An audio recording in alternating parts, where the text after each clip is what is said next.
Varicose veins కి సరైన చికిత్స కోసం సంప్రదించండి ఎవిస్ హాస్పిటల్. నమస్తే రమగారు. నమస్తే రమగారు, మనం కొంతమందిని ఇష్టపడతాం, వాళ్ళకి చాలా దగ్గర వాళ్ళని చూస్తూ ఉంటాం, ప్రతిదీ షేర్ చేసుకుంటాం, మనం చెప్పాలనుకుంటాం. కానీ వాళ్ళు అంటి ముట్టనట్టుగా మనల్ని పట్టించుకున్నట్లుగా ఉంటారు. కొన్ని క్యారెక్టర్స్ మనకి ఎదురవుతూ ఉంటాయి ఇలాంటివి. అలాంటప్పుడు ఏం చేయాలండి? వాళ్ళ అటెన్షన్ మన మీద ఉండదు అసలు, కానీ మనకు మాత్రం పూర్తిగా ఉంటుంది. జనరల్గా ఇలాంటి ఇష్యూస్ మొగుడు పెళ్ళాల మధ్య ఉంటాయి జయ. అంతే. పొద్దున్న తెచ్చి దగ్గర నుంచి సాయంత్రం దాకా అన్ని పనులు మనమే అందిస్తాం. ఒక్క మాట, మొగుడు పిల్లల మధ్య ఉంటేనే మనం ఇది ఎక్స్ప్రెస్ చేస్తాం, అటెన్షన్ లేదని. అక్క చెల్లెళ్ళు అన్నదమ్ములు అనుకోండి, అయ్యో మాట్లాడట్లేదని కొన్ని రోజులు అనుకుంటా, పోనీ మాట్లాడిపోతే మాట్లాడిపోయారు, వాళ్ళకి నచ్చితే మాట్లాడతారు, లేకపోతే లేదు అనుకుంటాం. కదరమ్మ గారు. అవును. ఓన్లీ వైఫ్ అండ్ హస్బెండ్ మధ్య మాత్రమే ఏంటి మాట్లాడట్లా, ఎందుకు ఇట్లా ఉన్నారని ఎక్కువగా ఆలోచిస్తాం. మాట్లాడతారు కానీ ఏంటంటే నిర్లక్ష్యంగా ప్రవర్తిస్తారు. నీకు చెప్పేదేంటి, నీతో ఏంటి అన్నట్టుగా ప్రవర్తిస్తారు. ఆడ మగ కూడా చేస్తారు జయ. ఇది పెళ్ళాలు చేస్తారు, మొగుళ్ళు చేస్తారు. వాళ్ళు ఫీల్ అవుతారు, వీళ్ళు ఫీల్ అవుతారు. ఇప్పుడు ఆడవారికి సాగిద్దారమ్మ గారు. సాగుతుంది జయ. ఎందుకు సాగదు? ఎందుకు సాగదు? నిర్లక్ష్యం చేయటం అనేది. నిర్లక్ష్యం చేయటం, మా ఇష్టారాజ్యంగా ఉండటం, తన వాళ్ళకే ఇంపార్టెన్స్ ఇవ్వటం, తను అనుకున్నదే చేయటం. మెతగ్గా ఉండే భర్తలు లేరా లోకంలో? లేరనుకుంటున్నావు నువ్వు, నీ అనుభవం అలాంటిది. ఉన్నారు జయ, అట్లా కూడా ఉంటుంది. మేబీ రెండు ఉంటాయి కదా, ఒకటే రెండు ఉంటాయి, తప్పు రెండు ఉంటాయి. ఎందుకంటే మనకి ఎలా అయిందంటే జయ, ఇదివరకటి కాలం వేరు. ఇదివరకు ఎక్కడో ఒక్క గయ్యాళ్ళు ఉండేది, ఆమె గంప గయ్యాళి, ఊరికొక్క గయ్యాళి ఆవిడ ఉండేది. మన చుట్టాల్లో పెద్ద సమూహంలో ఒక్క ఆవిడే నోరు గలది. అలాగే ఉండేవాళ్ళు. మగవాళ్ళు చాలామంది ఉంటారు, రౌడీలు, అన్నిటికీ పోట్లాటకు దిగేవాళ్ళు, పెద్ద నోరు పెట్టుకునేవాళ్ళు, గొడవ పెట్టి గెలిచేవాళ్ళు, ఈజీగా చెంపకాయల మీద కొట్టేయటం, చెంపల మీద కొట్టేయటానికి జోరుగా వెళ్ళిపోయేవాళ్ళు. మగవాళ్ళు ఎక్కువ, ఆడవాళ్ళు తక్కువ పాతకాలపు సమాజంలో. ఇది మనం ఎలా అయిందంటే క్రమంగా మనకి ఆడవాళ్ళని అదుపులో ఉంచి పెంచే విధానం మర్చిపోయాం మనం. మనకు ఇప్పుడు ఆ పద్ధతి లేదు. ఆడాళ్ళు వంటింటి కుందేళ్ళుగా లేరమ్మా ఇప్పుడు. అస్సలు కాదు. ఉన్నాం, అయినా కూడా కొంత పరిస్థితి ఆడవాళ్లే సర్దుకోవాల్సిన స్థితి ఉన్నది తప్పకుండా. కానీ సర్దుకోని వాళ్ళు కూడా చాలామందే ఉన్నారు. తమిష్టారాజ్యంగా చేసేవాళ్ళు. భర్తనైనా, ఆడబిడ్డలనైనా, అత్తగారినైనా లకార మకార ప్రయోగాలు చేసేవాళ్ళు, పోట్లాటకు వచ్చేవాళ్ళు, మీదబడి కొట్టేవాళ్ళు చాలామందే ఉన్నారు. ప్రతి వాళ్ళు అవును మా వాళ్ళల్లో ఇద్దరు ముగ్గురు ఉన్నారు అని చెప్తారు కావాలంటే. నీ అనుభవం లేదు నీకు, అంతే. అంతే, నువ్వు చూడలేదు ఇంకా. నేను కేసులు చూస్తాను, మనుషుల్ని చూస్తాను, చుట్టుపక్కల చూస్తా, కథలు, పుస్తకాలు, పత్రికలు, పేపర్లు. మీరు డిక్షనరీ అయిపోయారు కదా. నేను రోజు న్యూస్ చూస్తాను జయ. 100% ఉదయము సాయంత్రము న్యూస్లు చూడాల్సిందే మేము. ప్రతిరోజు పేపర్ చదవాల్సిందే.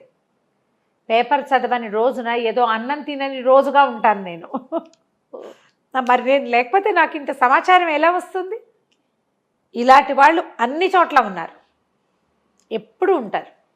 లేరని చెప్పను, ఎందుకంటే నాణ్యానికి రెండు వైపులా ఎట్లా డెఫినెట్గా ఉంటారు. ఇప్పుడు చూసింది తక్కువ. ఇప్పుడు సమాజం ఏంటంటే ఆడపిల్లలకి చదువులు, ఉద్యోగాలు, తమ సొంత ఐడియాలజీ, తమ అనుకున్నది చేయటం, తమింటికి తమే మహారాణులుగా, యువరాణులుగా ఉండటం, క్వీన్స్గా ఉండటం, అలాంటి ఒక ప్రాక్టీసు గత 30-40 సంవత్సరాలుగా జరుగుతూనే ఉంది.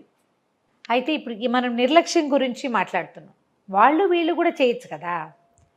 సాధారణంగా నిర్లక్ష్యానికి గురయ్యేసరికల్లా మనకి పెయిన్, దుఃఖం, పోట్లాట జనరల్గా జరిగేది కదా. వాదిస్తాం, పోట్లాడతాం, అడుగుతాం, క్వశ్చన్ చేస్తాం. ఏంటి నీ ఉద్దేశం? ఎందుకు మాట్లాడట్లా, లేదా ఎందుకు ఇలా చేసావు, నాకు చెప్పకుండా ఎందుకు చేసావు, నీతో పాటు నేను సమాన భాగస్వామిని కానా, ఇలాంటివి ఏవో నేను అన్నప్పుడు అప్పుడు అది చేయలేదా, ఇప్పుడు ఇది చేయలేదా, నేను అదంతా చేసా కదా అని నిలదీస్తాం. చిలికి గాలివాని అయిపోతుంది. ఈ టీ కప్పులో తుఫాను ఒక్కొక్కసారి అమ్మాయి పుట్టింటికి వెళ్ళిపోవటానికి, లేదా ఈ అబ్బాయి వాకౌట్ చేయటానికి, లేదా కొట్టడానికి, అబ్యూజింగ్కి, మ్యాన్ హ్యాండ్లింగ్కి, అబ్యూజింగ్ అనుకోండి, మ్యాన్ హ్యాండ్లింగ్కి ఆడాళ్లే కొట్టే. అప్పుడు ఆడవాళ్ళు కూడా తిరగబడి వాళ్ళు కూడా ఓ చెంపకాయ కొట్టడానికి దారి తీస్తోంది ఇవాళ రేపు. ఆడామగా ఒకళ్ళు కొట్టుకుంటున్న కేసులు డజన్ల కొద్దీ చూస్తున్నాం పేపర్లలో టీవీలలో కూడా. నేను కూడా వింటున్నాను అనుకో. అవును, అబ్బాయి కొట్టాడు, అమ్మాయి కూడా కొట్టింది. సినిమాల్లో కూడా చూస్తాం.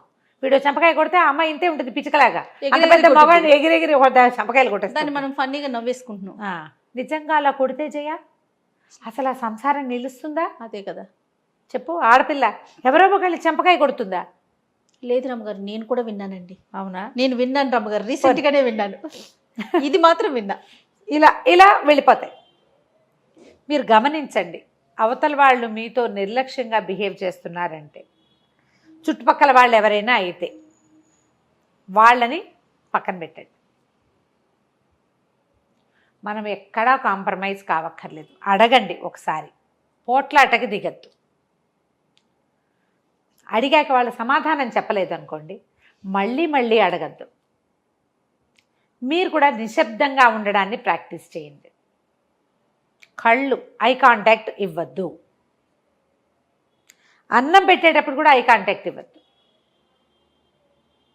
మాట్లాడకుండా ఉండిపోతే సైలెంట్ వార్ ఉండిపోతే ఆటోమేటిక్గా ఇది పల్చబడుతుంది. మనం చుట్టుపక్కల వాళ్ళతో చేసేటప్పుడు భర్తలతోటి కానీ భార్యలతోటి కానీ ఇదే చేయాలి. మొహం తప్పించాలి.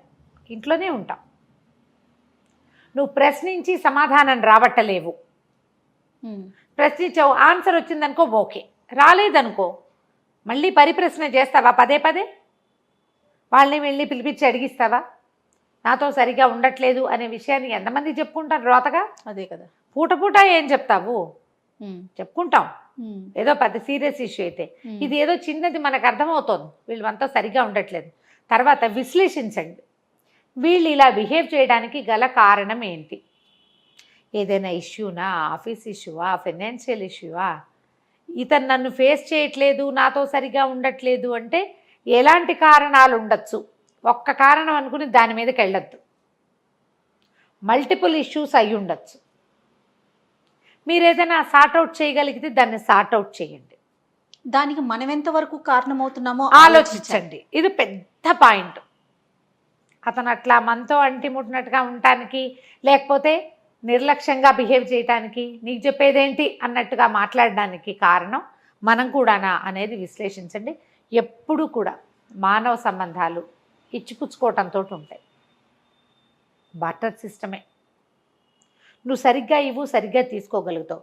ఒకసారి నువ్వు సరిగ్గా ఇచ్చినా తీసుకోలేకపోతావు. వాడు ఇవ్వడు అవతలవాడు, లేదా అవతలది ఇవ్వదు. ఎందుకు ఇవ్వట్లేదు అనేది ఆలోచించండి. ఆలోచించి సరిచేస్తే ఈ బంధాలని తెంపుకోకుండా మనం ఉంచుకోగలుగుతాం. ఈ రోజున మానవ సంబంధాలు దెబ్బతింటున్నాయంటే ఎంతసేపు ఎక్స్పెక్టేషన్సే మనకి. ఎప్పుడు అవును గారు, ఎక్స్పెక్టేషన్స్. తర్వాత నువ్వు ఇచ్చేటప్పుడేమో నీకు పొదుపు, నీకు బోల్డని జస్టిఫికేషన్స్ ఉంటాయి నువ్వు సరిగ్గా చేయకపోవటానికి. అదే జస్టిఫికేషన్ అవతల వాళ్ళకు ఉంటుందని మనం ఆలోచించము.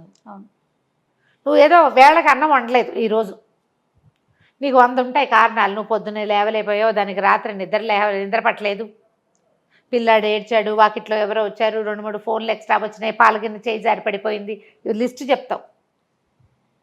అతను లేటుగా వస్తే నువ్వు ఓ కారణం ఊహించుకుని దాని మీదే మాట్లాడతావు. ఇలాంటి నాకు వచ్చిన 6 డజన్ జస్టిఫికేషన్స్ అతను చెప్తే నువ్వు కథ చెప్తున్నావు అనకూడదు.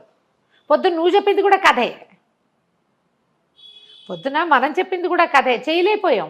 అవును, ఆ చేయలేకపోవటం అవతల వాళ్ళకి కూడా ఉంటుందని మనం అనుకోవాలి. మగవాళ్ళకి ఆడవాళ్ళకి కూడా అర్థం కావాలి.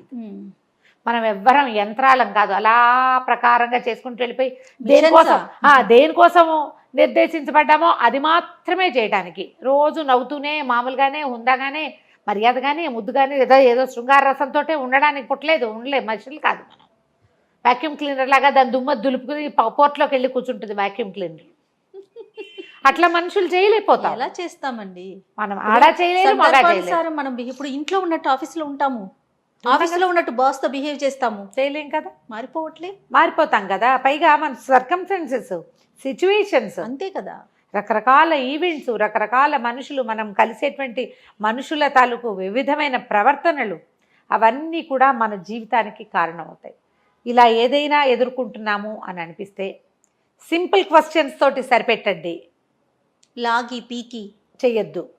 నిశ్శబ్దాన్ని అవలంబించండి. వాళ్ళు నాలుగు పీకు చచ్చినా మాట్లాడకుండా మాత్రం కాదు, కామ్గా ఉండటం, పూర్తిగా మూతికి జిప్ కాదు, అవసరమైనంత మటుకే మాట్లాడండి. ఐ కాంటాక్ట్ మానేయండి. కొంత మనం సార్ట్ అవుట్ చేయగలుగుతాం. ఇంకా పరిస్థితి ముదిరిపోతే క్లోజ్ రిలేటివ్స్ ఎవరితోటైనా పంచుకోండి.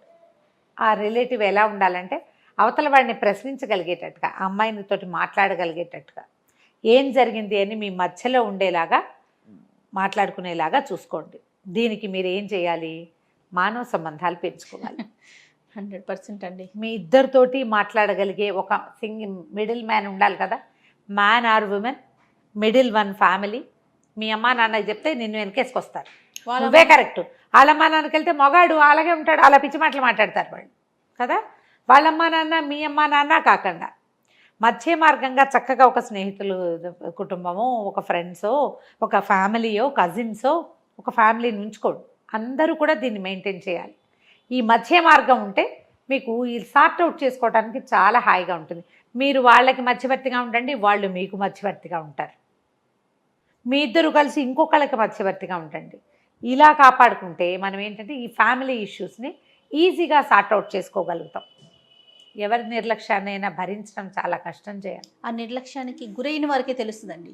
ఏముంది, మీకు కడుపు నిండా తిండి పెడుతున్నారు, మంచి గుడ్డలు ఉన్నాయి, బట్టలు ఉన్నాయి, ఉండటానికి ఇల్లు ఉంది, పిల్లలు ఉన్నారు, ఇంకేంటి అనుకుంటారు. కానీ ఆ నిర్లక్ష్యం అనేది ఎక్స్ప్రెస్ చేయలేకపోతారు రమ్మగారు. చాలా నొప్పి కలిగిస్తుంది, కుంగిపోతూ ఉంటారు కదండి. చాలా నొప్పి కలిగిస్తుంది. దాన్ని ఈజీగా లాగేయద్దు, మెల్లిగా ఒక్కొక్క చిక్కు విడదీసి సెట్ చేసుకోండమ్మా. ఆడ కానీ మగ కానీ ఆలోచించి పని చేయాల్సిన పరిస్థితి ఇది. కోపం తెచ్చుకున్నారా చింపేసుకుంటాం, చిరిగిపోతుంది అంతా. తర్వాత మనం దీన్ని సార్ట్అవుట్ చేయలేము. దీన్ని కుట్లేయటం కష్టం. ఓ గీత చిరిగింది అనుకో ఈజీగా కుట్టేస్తాం. బలబదాలుగా అడదిడ్డంగా చిరిగిపోతే మనం దాన్ని ఎట్లా సార్ట్అవుట్ చేస్తాం? పడేయటమే, చేయలేకపోతాం, వదిలిపెట్టేయాల్సి వస్తుంది. వదిలేదాకా తెచ్చుకోవద్దు. రైట్. అంతే.